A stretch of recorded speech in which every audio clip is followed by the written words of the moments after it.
Alhamdulillahi Rabbil Alamin, wala udwana illa ala zalimin, wassalatu wassalamu ala ashrafil anbiya'i wal mursalin, habibina wa nabiyina Muhammadin sallallahu alaihi wasallam wa ala alihi sahbihi wa man istanna bi sunnatihi ila yaumiddin.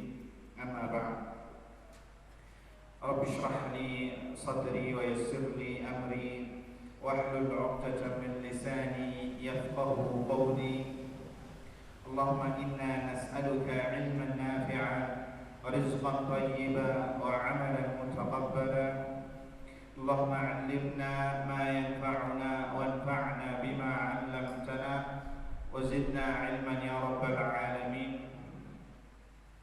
Allahumma inna nas'aluka 'ilman nafi'a wa rizqan thayyiban wa 'amalan mutaqabbala. Allahumma la sahla illa ma ja'altahu sahla wa anta taj'alul huzna idza syi'ta sahla. Allahumma inna nas'aluka al-'afwa wal 'afiyata fi dunya wal akhirah. Allahumma aslih lana sya'nana kullahu wa la takilna ila anfusina tarfata a'yun wa la hawla wa la quwwata illa billah. Amma ba'd. Ikhwani wa akhwati fid din, a'azzani Allah wa iyyakum.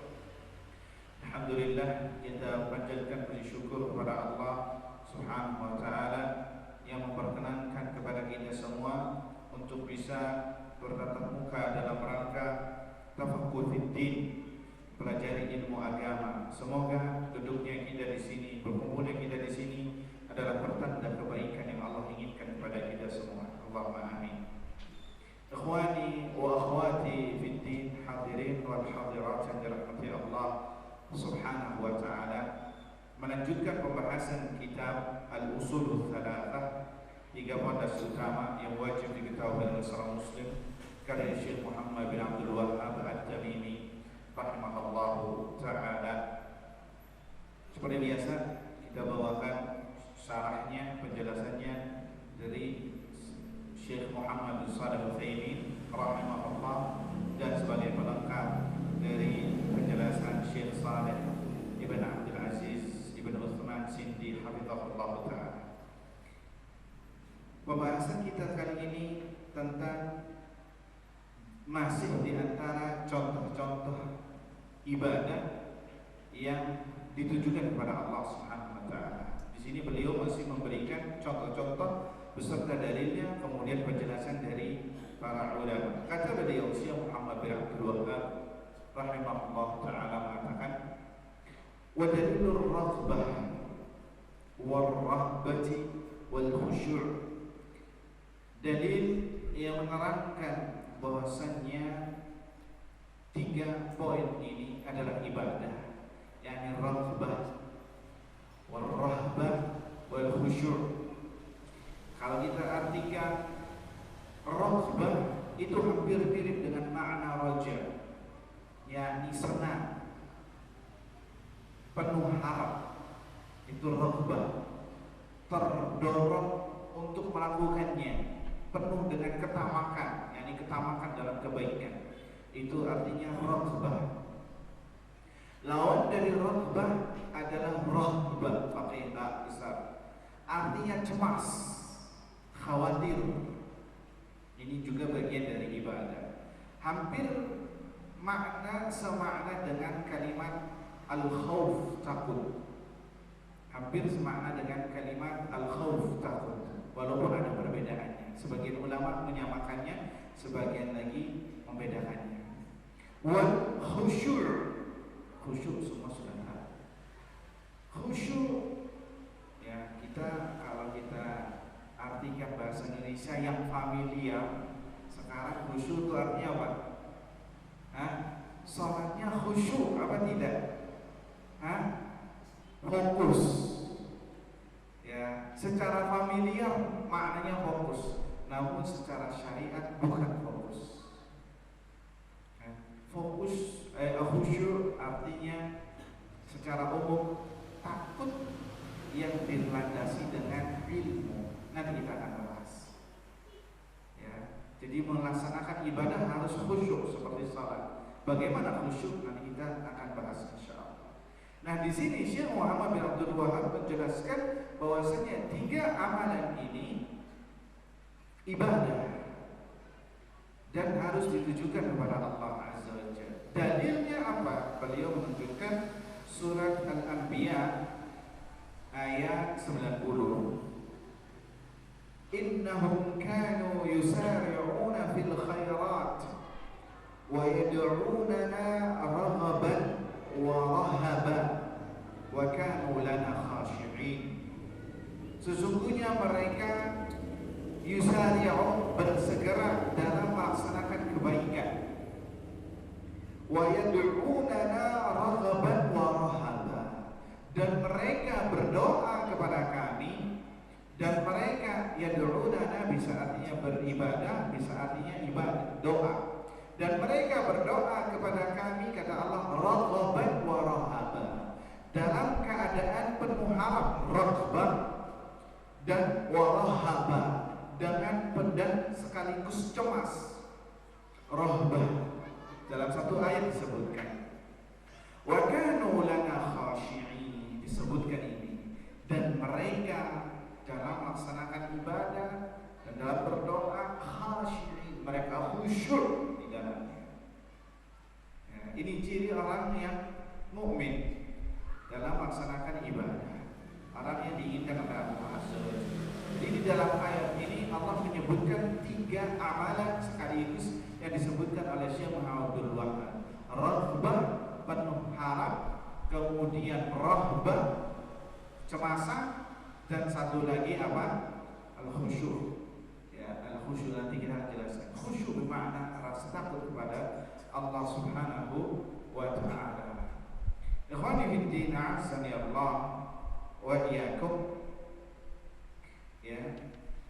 Kita sebutkan penjelasan dari Syekh Muhammad Ibn Abdul Wahab rahimahullahu ta'ala. Kata beliau mengomentari penjelasan ini. Fi hadhihi al-ayatil karimah, di dalam ayat yang mulia ini tadi surat Al-Anbiya ayat berapa? 90. Wasallallahu ta'ala al-khullas min ibadihi bi annahum yad'una Allah ta'ala raghaban wa rahaban ma'al khusyu'i lahu. Allah Subhanahu wa ta'ala mensifatkan orang-orang yang khullas, orang-orang yang khalis, yang ikhlas dari orang-orang mukminin, dari para hambanya yang sudah tersaring pilihan Allah Azza wa Jalla, bahwasanya Allah memuji di dalam ayat ini ya, bahwasanya mereka hamba Allah pilihan ini yad'una Allah ta'ala raghaban wa rahaban, mereka berdoa kepada Allah Azza wa Jalla dengan penuh harap serta cemas, dengan penuh harap dan cemas, ma'al khusyu'i lahu, dan penuh kekhusyuan.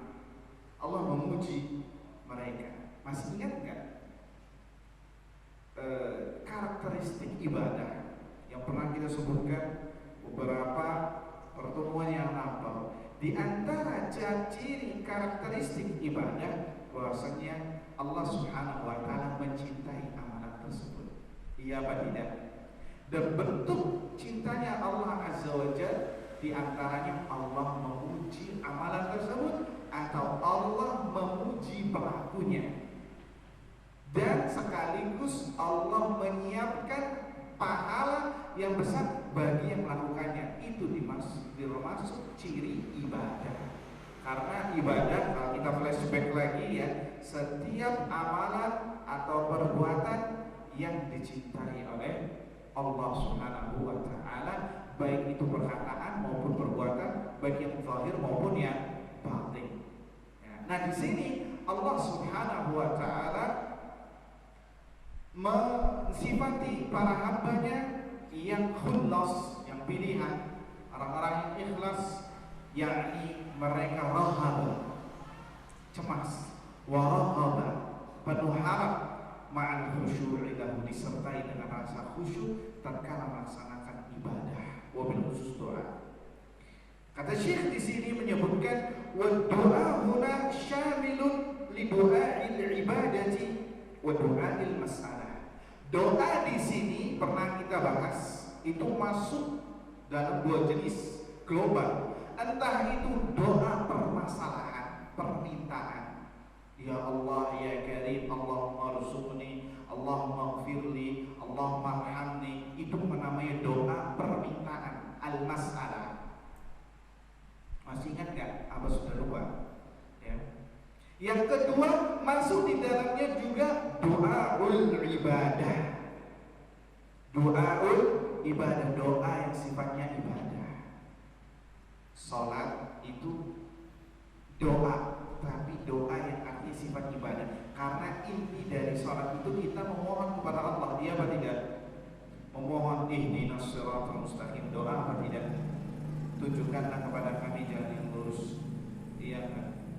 Siratal ladzina an'amta 'alaihim ghairil maghdubi 'alaihim waladdallin. Kemudian ketika sujud juga kita berdoa. Ketika duduk di antara dua sujud, Allahumma ighfirli, Allahumma ighfirli. Ketika tasyahud akhir kita berlindung dengan perlindungan 5 perlindungan. Allahumma inni a'udzubika min adzabil qabri wa min adzabin nar wa min fitnatil mahya wal mamat wa min fitnatil masiih ad-dajjal. Karena doa itu kata para ulama, kalau kita flashback lagi melebar artinya ya. Itu dibagi menjadi dua. Ada doa permintaan, ini yang sempit, yang khusus, Allahumma ighfirli. Antum berdoa itu doa permintaan. Ada doa yang sifatnya ibadah, artinya setiap ibadah adalah doa. Karena intisari dari ibadah itu apa? Doa. Ketika antum membayar zakat, itu doa. Ada unsur doanya, berharap kepada Allah Azza wa Jalla. Ketika antum pergi ke masjid untuk sholat 5 waktu, itu doa. Sholat 5 waktu doa, puasa juga doa. Secara karena doa ibadah, karena doa bermakna ibadah. Bisa dipahami? Nah, kata Syekh Muhammad bin Shalih Al-Utsaimin rahimahullah, dan doa yang dimaksud di dalam ayat ini wa yad'unana raghaban wa rahaban, dan mereka berdoa kepada kami, yakni doa secara sempit dan doa secara luas. Masuk di dalamnya. Ya. Fahum yad'una Allah raghaban fi ma 'indah.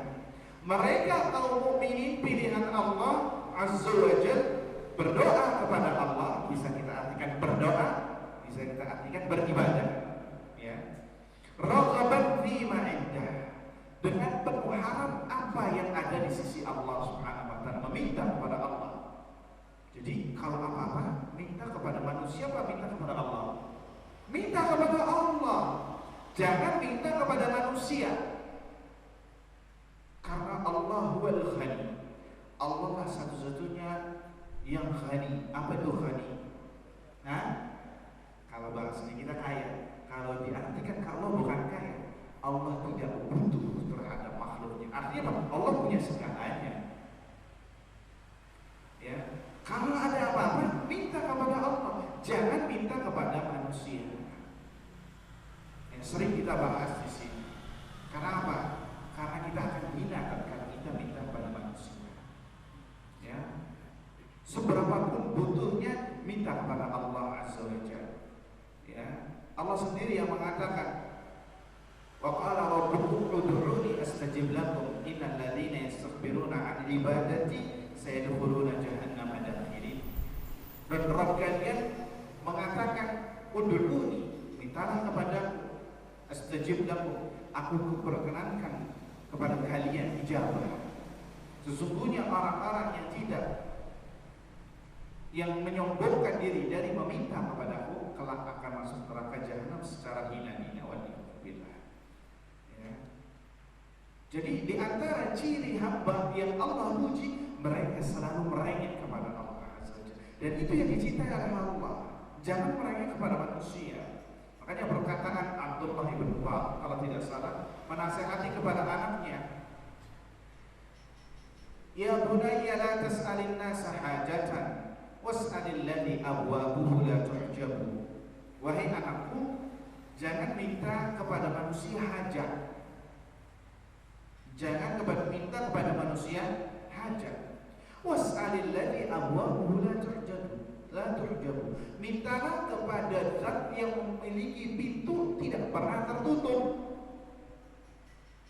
terbuka terus, nggak pernah ada tutupnya. Kalau bahasa sekarang sih 24 jam, bahkan lebih dari 24 jam. Ya, nggak pernah tertutup. Antum minta kapan saja akan diberi. Ya bunayya innaka in sa'alta ya bunayya innan nasa yaghdabu hina sa'altahu. Wahai anakku, kenapa kita tidak diperbolehkan meminta kepada manusia, minta kepada Allah? Karena jawabannya di bait kedua tadi. Sesungguhnya manusia itu marah tatkala diminta. Seberapa banyak hartanya, seberapa banyak apa yang diminta, ketika diminta nggak mau. Kenapa? Terbatas kemampuan dia. Ya, apa yang dia punya terbatas. Dan wajar kalau dia marah, yang punya dia sendiri kok. Iya kan? Dan sifat manusia pada dasarnya apa? Bakhil. Kecuali yang Allah rahmati, yang Allah berikan. Innaka in sa'altan nas yaqum. Wahai anakku, kalau engkau minta kepada manusia marah. Sekali, 2 kali enggak masalah. Nah, enggak apa-apa diberi. Tapi lama-kelamaan nih anak melonjak. Kok tiap hari dikasih terus, malah datang lagi.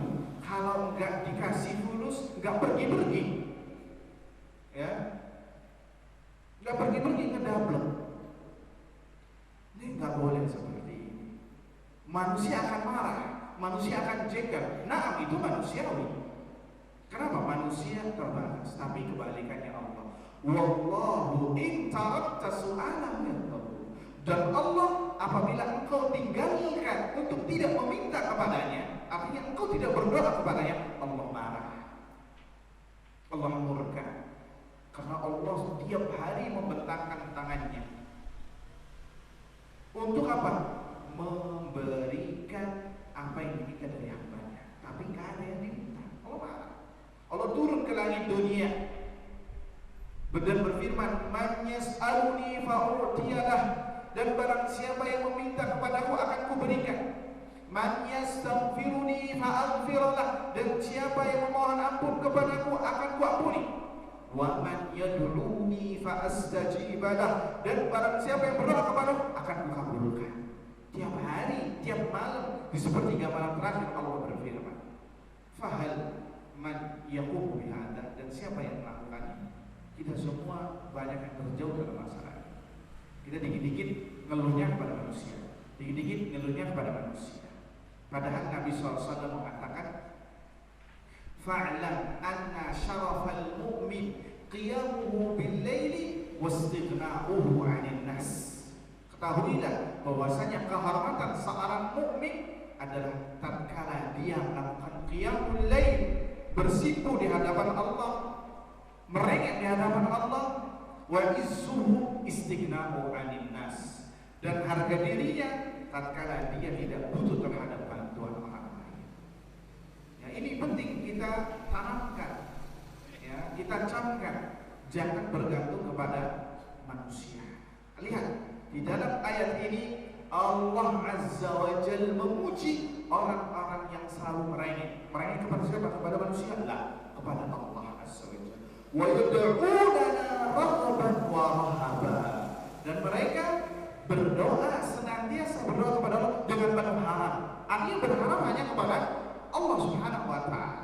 Dan pembahasan yang lampau kita telah membahas masalah tawakal, menyerahkan perkara yang kepada Allah. Itu juga raghaban, penuh harap, karena dia mengharapkan janji Allah Azza wa Jalla, "Wa man yattaqillah wa man yatawakkal 'ala Allah fa huwa hasbuh."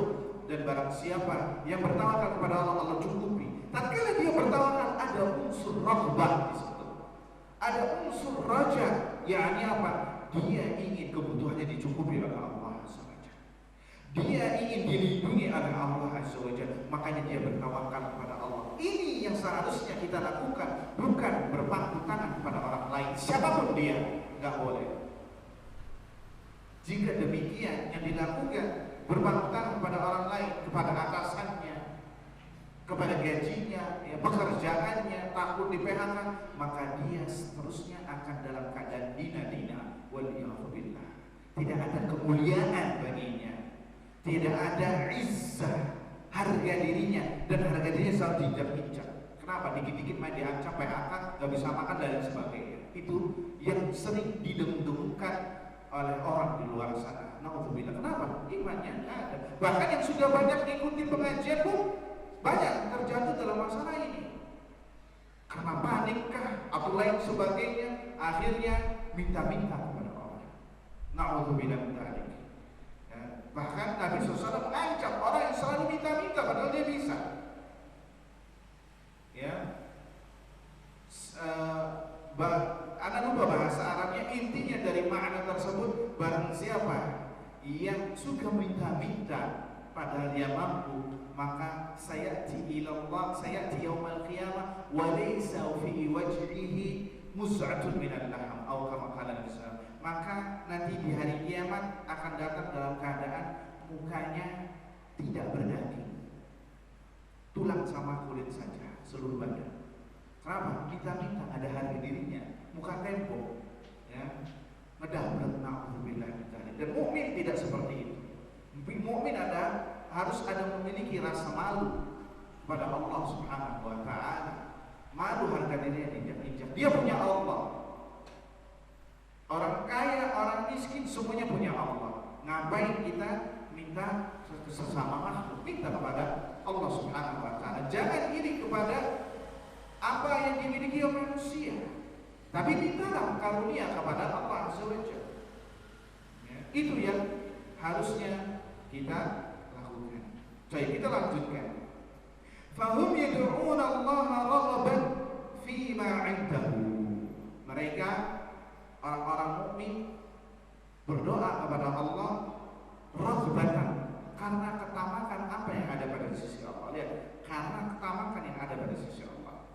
Ya, afwan. Wa tama'an fi thawabi, dan rasa tamak juga terhadap pahala yang dijanjikan oleh Allah. Ya, barang siapa yang salat man shallal fajri, salat rak'atai qabla al-fajri, ya, khairun minad dunya wa ma fiha. 2 rakaat sebelum subuh itu lebih baik ketimbang dunia dan seisinya.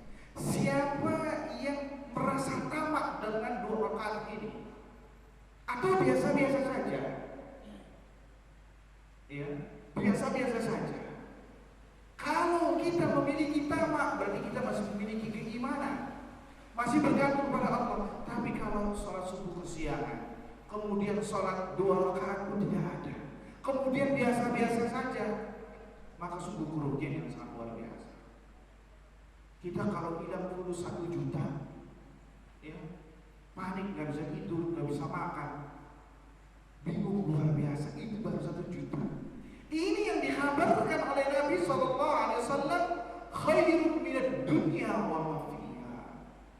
Lebih baik ketimbang dunia dan seisinya. Kemudian kita tidak melaksanakannya, seakan-akan santai saja.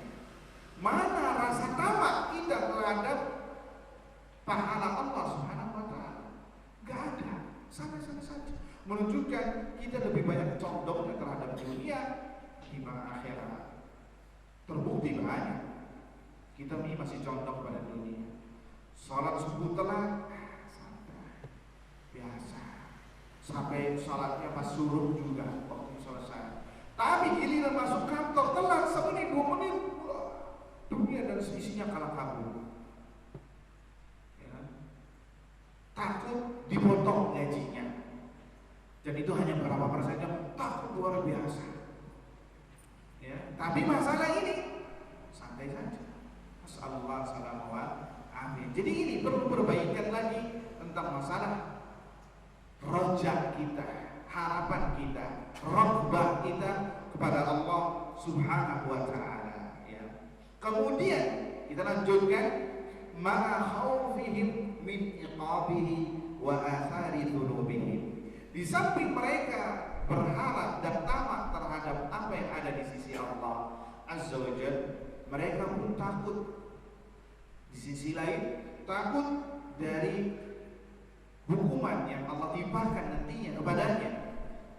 Wa athari dzunubihi, dan efek dari dosa yang ia kerjakan. Ingat ya ikhwan, dosa ini memiliki efek, baik secara langsung maupun tidak langsung. Pasti kalau tidak segera ditutup dengan taubat dan istighfar. Dan itu disebutkan oleh Syekhul Islam Ibnu Taimiyah dalam kitab beliau Wasiat Sughra, wasiat kecil. Ya. Banyak sekali efeknya, entah itu yang berupa nyata, materi yang bisa dilihat, atau yang tidak nyata. Kebanyakan efek dosa yang dirasakan oleh seorang, ya, itu yang tidak nyata, dan ini yang paling terparah. Naudzubillah. Apa itu? Dicabutnya rasa kenikmatan dia dalam beribadah kepada Allah. Dicabut rasa nikmatnya. Jadi nggak ada rasa tumanina, tidak ada rasa sakinah, tidak ada kelezatan tatkala beribadah. Itu diantara hukuman akibat efek dosa. Kenapa? Hatinya kotor, membaca Al-Quran jarang. Kita semua lakukannya, bisa dihitung dengan jari. Kenapa? Efek dosa. Baca Al-Quran 1 ayat 2 rakaat, 1 ayat 2 ayat, sudah nggak kuat, matanya ngantuk, HP-nya berdering, ya. Sholat ingin cepat-cepat selesai. Imamnya baca ayat yang sedikit panjang, bukan dari juz amma, padahal 1 ayat yang baca ngeluh luar biasa. Biasanya terjadi di sholat tarawih. Kenapa? Dicabutnya rasa nikmat. Masih banyak lainnya. Nggak betah lama-lama di masjid, boro-boro menghadiri pengajian, ya. Menghadirinya pun kadang pikirannya kemana-mana, pengen cepat kapan ini sholat isya dikumandangkan. Bahkan sebagian ada yang mengeningkan cipta, ya, tidur dan lain sebagainya. Bisa jadi naudzubillah min dzalik, itu diantara nikmat dicabut dari. Nikmat apa? Nikmat kelezatan beribadah kepada Allah. Itu disebabkan apa? Efek dosa. Jadi jangan main-main, dosa ini memiliki efek. Makanya disebutkan oleh Nabi SAW, idza adnaba 'abdu dzanban nuqitat fi qalbihi nuqtatus sauda. Apabila seorang hamba berbuat dosa, maka akan dititikkan di dalam hatinya nuqtah, 1 titik hitam. Ya. Wa idza istaghfara wa taba sukira qalbuh. Apabila dia beristighfar, bertobat, maka hatinya kembali bersih, jernih, suci, kembali bersih. Tapi apabila dia berbuat dosa lagi, kemudian berbuat dosa sampai menghitam, ya sudah, itu kiamat baginya. Gak bisa lagi berbuat apa-apa, gak menerima yang ma'ruf, dan tidak bisa membedakan mana yang munkar, tidak bisa menerima nasihat, kalimat-kalimat bijaksana, kalimat dan lain sebagainya. Kenapa? Hatinya sudah tertutup. Waliyadzubillah, seperti orang kafir. Itu adalah musibah yang terbesar tatkala seorang hamba berbuat dosa kepada Allah Subhanahu wa taala. Oleh karena maka kata Syekh Muhammad Ibn Shalih Al-Utsaimin rahimahullah taala mengatakan, wal mu'min yanbaghi an yas'a ila Allah taala bainal khaufi war raja. Oleh karenanya maka seorang mukmin senantiasa sudah seharusnya untuk yas'a, bergegas menuju kepada Allah Azza wa Jalla, yakni beribadah kepada Allah Azza wa Jalla, menghadap Allah Azza wa Jalla dengan diliputi rasa khauf dan rasa raja, rasa takut dan rasa roja, rasa harap kepada Allah Azza wa Jalla. Raghbah dan rahbah, itu duanya harus ada dalam hati seorang mukmin. Wa yughallibu ar-raja' fi janib ta'ah, dan terkadang dia harus menekankan masalah pengharapan kepada Allah Azza wa Jalla di satu sisi. Kenapa? Liyanshaq 'alaiha wa yu'ammil qabulaha, agar dia termotivasi untuk selalu melaksanakan ketaatan. Oh, ini janji Allah, barang siapa melaksanakannya akan mendapatkan surga. Barang siapa yang mengatakan subhanallah walhamdulillah wa la ilaha illallah Allahu akbar, ghurisat lahu nakhlatun fil jannah, akan diberikan kepadanya pohon di surga. Lakin akan tetapi siapa yang mendengar hadis ini kemudian kita mengucapkannya atau bergegas untuk mengamalkan, jarang sekali dari kita semua. Ya makanya yas'a liyughalliba janibar raja. Dia harus tekankan masalah pengharapan kepada Allah di satu sisi agar dia termotivasi untuk melaksanakan ketaatan, wa yu'ammil qabulah, dan dia optimis mudah-mudahan amalnya diterima. Karena apa? Karena raja tadi pengharapan. Kemudian wa yughallibu al-khawfa ila hamalil maksiyah, dan terkadang dia harus menitik beratkan pada titik al-khawf, rasa takut kepada Allah Azza wa Jalla. Kapan itu terjadi? Ketika dia hendak bermaksiat kepada Allah Azza wa Jalla. Tatkala hatinya ingin melakukan maksiat, ya, maka tanamkan sifat khauf yang lebih besar daripada raja agar dia tidak berani melakukan maksiat, liyahraba minha, agar dia kabur dari maksiat tersebut, wa yanju min iqabiha, sehingga dia selamat dari hukuman maksiat tersebut. Ini penting sekali. Seperti ini kita memerlukan fikih, metode, ya, agar kita bisa mengkondisikan dalam setiap keadaan sehingga tidak mudah terbawa arus, ya, dan tidak mudah terbawa arus. Karena apa ya, Pak? Karena iman itu naik turun, pasang surut, ya. Kadang lagi pasang, akhirnya kita nih luar biasa ke masjid sebelum azan, luar biasa. Tapi kalau surut, ya, bentar lagi mau salam pun kita malas untuk ke masjid. Iya apa tidak? Seperti itu. Maka ini penting bagi kita semua untuk bisa mana kapan kita menekankan raja, pengharapan kepada Allah, dan mana kita menekankan sifat al-khawf, takut kepada Allah Subhanahu wa ta'ala. Akhwani wa akhwati fiddin, azzani Allah wa iyyakum.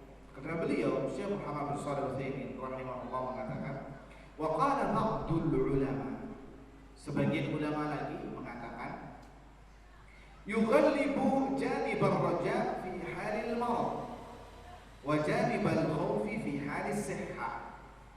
Terkadang kita harus menekankan sifat ar-raja tatkala sedang sakit, menekankan sifat ar-raja tatkala kita sedang sakit atau tatkala seorang tersebut sedang sakit, wa janibal khawfi fi halis sihhah, dan menekankan sifat takut kepada Allah tatkala kita normal, sehat walafiat. Mengapa harus dikedepankan ketika sakit raja, ketika sehat khauf? Kata Syekh Muhammad bin Shalih Al-Utsaimin menyebutkan, li'annal maridha munkasirun dha'ifun nafsi wa 'asa an yakuna qad iqtaraba ajaluhu fayamutu wa huwa yuhsinu dhanna billahi azza wa jalla. Karena orang yang sakit itu munkasir. Apa munkasir? Itu gampang merengek, cepat luluh hatinya, ngedon, ya, mentalnya sudah di bawah, dhaifun nafs, hatinya kecil, ya, sudah lemah, ya. Kalau mendengar berita yang sedikit ngeri, wah, jangan-jangan bisa-bisa ada sesuatu yang fatal. Wa asa an yakuna qad iqtaraba ajaluhu, kata Syekh. Atau bisa jadi kepikirannya orang sakit, bayangannya orang sakit, atau sakitnya flu. Apalagi zaman sekarang, ya. Sakit flu itu dicurigainya luar biasa, ya. Sampai ada istilah afwan, ya. Flu dan bersin itu lebih ditakuti ketimbang buang angin. Iya apa tidak?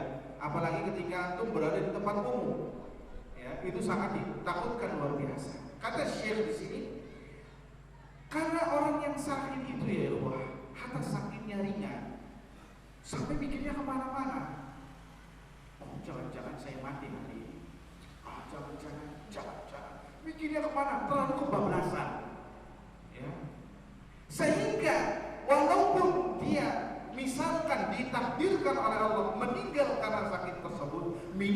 kata Syekh, wa asa an yaqula qad iqtaraba ajaluhu fayamut wa yuhsinu dzan, sehingga dia mati dalam keadaan dia berhusnudzan kepada Allah Azza wa Jalla, ya, berhusnudzan kepada Allah Subhanahu wa taala. Ya, subhanallah, tatkala seorang berhusnudzan kepada Allah kemudian dia meninggal, bisa jadi itu tanda husnul khatimah dia, karena husnudzan adalah ibadah yang luar biasa. Ibadah yang luar biasa di sisi Allah Subhanahu wa taala. Di antara makna raja ketika dia sakit ada optimis untuk bisa sembuh. Ada optimis ada optimis untuk bisa sembuh. Makanya kita kenapa diperintahkan untuk berziarah kepada orang yang sakit? Karena orang yang sakit itu mentalnya lemah, butuh motivasi. Dan orang yang berziarah, ya, menengok orang sakit itu disunahkan untuk mengutarakan kalimat-kalimat yang baik. Dari kalimat tersebut, apabila sebab kesembuhannya dia dengan omongan antum, maka pahala luar biasa di sisi Allah. Bahkan bisa masuk surga karena ini. Ya, insyaallah bikhairlah ba'satahurun insyaallah. Semoga ini dosa sebagai penggugur, semoga sakit ini sebagai penggugur dosa. Insyaallah ya apa-apa habis ini untuk minum obat istirahat, besoknya kembali normal lagi. Insyaallah yang kuat ya. Antum selama ini kuat, masa sekarang cengeng. Itu kalimat yang sederhana tapi sangat luar biasa bagi orang yang sakit yang mendengarkannya. Karena orang sakit mengkesir, jiwanya itu terpotong-potong kalau bahasanya kita. Lemah, nggak bisa ngapa-ngapain. Ya, jadi jangan ngomong kalau antum berziarah nengok orang sakit, jangan ngomongnya macam-macam. Ngomong yang baik sudah. Walaupun sakitnya marah. Ya, waliyahzubillah. Waliyahzubillah. Makanya naudzubillah, saya pernah mendengar, ya, wallahu a'lam benar apa tidak, rata-rata orang yang meninggal kena corona, ya, naudzubillah itu karena mentalnya jatuh luar biasa. Masih di swab, belum keluar hasilnya, tapi meninggal dulu. Kenapa? Sudah masuk ruang isolasi dulu di situ. Orang banyak yang isolasi, mentalnya jatuh kemudian meninggal. Ya, jadi penting sekali untuk menengok orang sakit, terutama yang sakit yang bukan sakit menular, ya, sakit yang biasa. Ya, maka disunahkan untuk mengutarakan kalimat yang baik. Ketika kalimat yang baik keluar dari mulut antum, itu dinilai sedekah di sisi Allah Subhanahu wa ta'ala. Sallallahu alaihi wasallam. Kemudian ikhwani fiddin azani Allah, apabila dia meninggal, maka dia meninggal dalam keadaan berhusnudzan kepada Allah Subhanahu wa ta'ala. Apa husnudzan? Berbaik sangka kepada Allah Azza wa Jalla. Makanya rahimahullah Syekh Ali Hasan Al-Halabi rahimahullah sebelum meninggal, saya membaca Twitternya. Ketika dimasukkan ke rumah sakit, ya, saya asta'inu bi husnir raja wa tawakkul 'ala Allah azza wa jalla wa doa, kata beliau. Ini yang saya baca. Saya akan memohon kepada Allah dengan husnur raja, dengan pengharapan yang baik, yakni husnudzan kepada Allah, serahkan semua kepada Allah azza wa jalla, dan dengan doa. Akhirnya tak berapa lama beliau meninggal. Setidaknya beliau mendapatkan pahala ini, husnul ar-raja, baik sangka kepada Allah Subhanahu wa ta'ala, rahimahullah rahmatan wasi'ah. Kemudian kita lanjutkan. Wa fi halis sihhah, dan kenapa kita menekankan sifat al-khawf ketika sedang sehat? Kenapa? Kata beliau, yakunu nasyitan mu'ammilan tulal baqa. Karena ketika orang sedang sehat itu, dia merasa saya akan hidup lama di dunia. Wah, nanti meninggal masih lama, masih jauh. Ya, saya sehat walafiat kok. Masih ibarat kasarnya masih 1000 tahun lagi. Ya, fayahmiluhu dzalika 'ala al-asyarri wal batal. Sehingga keadaan seperti itu gampang membuat dia berbuat alim, berbuat takabur, ya, berbuat kerusakan, berbuat semena-mena, maka di sisi inilah fayughallibu janibal khawfi, maka ditekankan rasa takut kepada Allah Azza wa Jalla liyaslama min dzalik, agar dia terhindar dari perbuatan-perbuatan buruk tadi. Ingat, Allah selalu melihat, Allah selalu mendengar, Allah selalu melihat para hambanya, mengawasi. Ya, Allah bisa menurunkan azabnya, hukumannya bagi yang melakukan maksiat, yang melakukan, selalu ada di dalam hatinya, sehingga tatkala dia berbuat dosa, dia akan terhalangi tentang masalah ini. Kenapa? Ditekankan sifat al-khawf, takut kepada Allah Subhanahu wa ta'ala. Ikhwani wa akhwati fiddin, azani Allah wa iyyakum. Kemudian kata Syekh Muhammad bin Shalih Al-Utsaimin rahimahullah taala, itu pendapat sebagian ulama bahwasanya kadang-kadang khauf harus ditingkatkan, raja harus ditingkatkan, ya, dalam beberapa keadaan. Tapi sebagian ulama lain mengatakan wa qila yakunu raja'uhu wa khawfuhu wahidan sawa. Sebagian yang lain termasuk Syekh Shalih Sindi ini merajihkan pendapat yang kedua, bahwasanya rasa takut dan rasa harap itu dalam setiap keadaan harus sama, harus seimbang, ya, harus seimbang, nggak boleh salah satunya berat. Mengapa?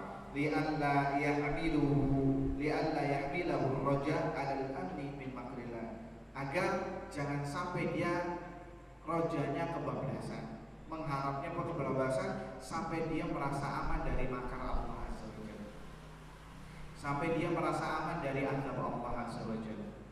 Ya, karena sifat seorang mukmin yang disebutkan dalam Al-Quran adalah dia tidak merasa aman dengan azab Allah, dengan hukuman Allah Azza wa Jalla.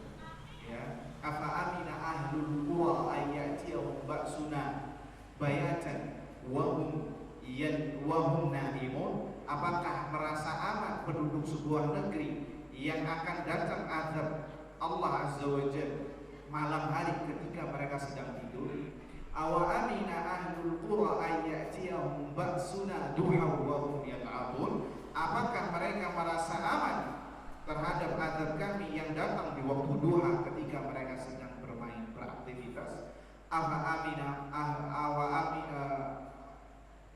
Terus lanjutannya, awaminu makrallah fala ya'manu makrallahi illa al-qawmu khasirun. Ya, dan tidak ada orang yang takut dengan azab Allah, dan tidak ada orang yang merasa aman dengan azab Allah kecuali mereka orang-orang yang merugi, kata Allah. Artinya seorang mukmin selalu mau sendiri, ya, jangan merasa aman dengan makar Allah Subhanahu wa ta'ala. Nah, ini kata sebagian ulama, khauf dan roja harus seimbang, jangan sampai berat sebelah. Kenapa? Karena kalau roja kelebihan, bisa jadi dia akan merasa aman. Oh, tenang, saya masih sehat, gak masalah, nanti taubat umur 60, 70, maksiat, sholat bolong-bolong, tenang, fulus, bahkan fulus makin ngalir,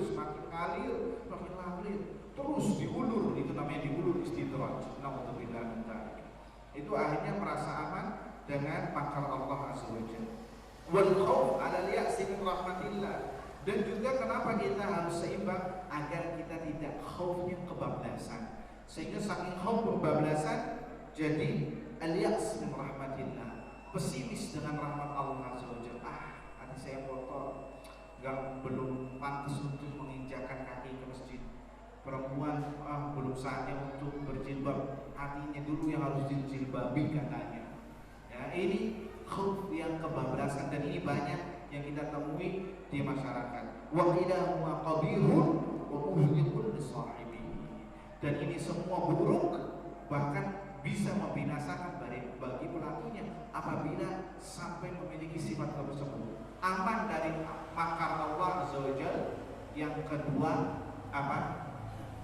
Yang kedua, sampai dia pesimis dengan Allah. Kalau antum berbuat dosa, kemudian langsung mendapatkan teguran, entah itu musibah, entah itu sesuatu yang tidak mengenakan, maka di lain sisi itu adalah kita takut, tapi di lain sisi ya itu bentuk rasa sayang Allah kepada Anda. Kenapa? Allah tidak membiarkan antum terus-terusan untuk berbuat dosa. Setiap kali berbuat dosa ditegur sama Allah dengan cara Allah. Entah itu dikasih musibah kecil, berangsur-angsur, ya, berarti menunjukkan bahwasanya antum jangan kelamaan untuk bermaksiat, langsung kembali kepada Allah, bertobat dengan taubat yang benar, beristighfar, kembali ke jalan orang-orang mukmin yang diridhai oleh Allah Subhanahu wa taala. Mungkin ini saja yang bisa disampaikan, kurang lebihnya mohon maaf. Semoga apa yang disampaikan ini bisa bermanfaat bagi diri saya pribadi dan kepada para jamaah sekalian. Subhanallahumma wa bihamdika asyhadu an la ilaha illa anta astaghfiruka wa atubu ilaik. Assalamualaikum warahmatullahi wabarakatuh.